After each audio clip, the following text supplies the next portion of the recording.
parmi les nouvelles choses intéressantes que je voulais vous montrer, je vais aller très vite là-dessus, Adobe a racheté Substance.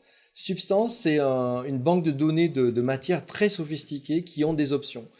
Ça, c'est super. Donc, en tant qu'abonné Creative Cloud, on a un accès à Substance, mais on a très peu de matières disponibles. Il faut repayer.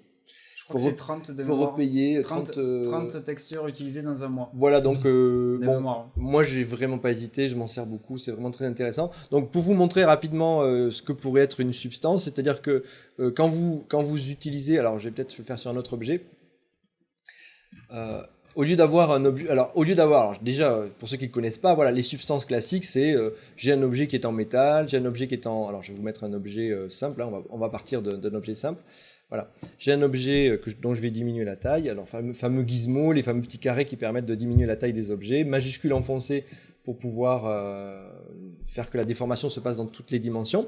Donc, voilà, on peut faire un objet en vert. Vous allez voir le calcul très rapide de l'image. Donc, ce qui est très plaisant dans Dimension, c'est d'obtenir immédiatement un effet photoréaliste qui vraiment inspire pour fabriquer des compositions. Et les objets se voient entre eux, c'est-à-dire que la bille de verre voit la bouteille, enfin la canette, mais la canette voit aussi la bille de verre.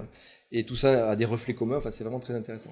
Donc on choisissait comme ça des matériaux qui pouvaient nous inspirer. Et puis chaque matériau, bien sûr, était modifiable. On pouvait tout à fait jouer sur les effets. Vous voyez comme tout est accessible rapidement. C'est chouette ce rendu progressif là. Ouais, et alors ça vraiment ça pompe la batterie des portables, c'est vraiment là il travaille à fond. Hein.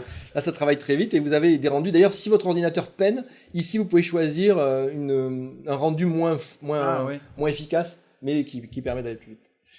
Alors voilà, donc les matières substances sont présentes ici. Donc si vous prenez une matière substance sur un objet, vous avez des nouveaux paramètres qui permettent de changer le motif ou de changer des effets de motifs qui permettent d'obtenir d'autres choses. Alors je vous ai montré celui-là un peu au hasard, hein, la profondeur du biseau, voilà. C'est ça qui est intéressant, le côté, enfin, tout plein de paramètres qui permettent d'avoir des motifs soit très créatifs, soit très réalistes.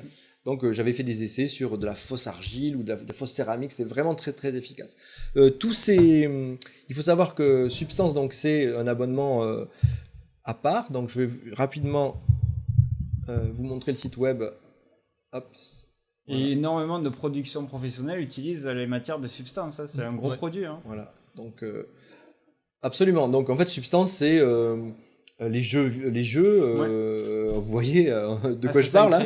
Voilà, on est sur Assassin's Creed. Donc c'est plusieurs produits, c'est des logiciels qui permettent de peindre la texture directement sur l'objet 3D, mais c'est aussi et ça il faut c'est Substance Source. Alors je sais pas où je le trouve, j'ai un designer source. Ouais. Voilà, c'est une base de données énorme de Substance que vous pouvez télécharger et utiliser sur vos créations. Donc c'est vraiment vraiment super. Voilà. Il y a des matériaux de folie. Donc ça c'est vrai. Et alors la création de Substance, voilà. Bah, c'est cool, c'est que le côté gratuit de pouvoir en utiliser 30 par mois, c'est déjà pas mal en fait pour rentrer un peu dans le bain. Et tout à si ça nous plaît, on s'abonne quoi. Voilà. Et bien sûr, toutes les substances ont des paramètres. J'ai créé récemment des immeubles, on décide du nombre de fenêtres et tout ça, c'est très bluffant. Et chaque fenêtre va se comporter comme une vraie fenêtre en 3D avec des reflets et tout. Hein. C'est-à-dire c'est beaucoup plus, c'est pas juste du mappage de texture. C'est vraiment très subtil.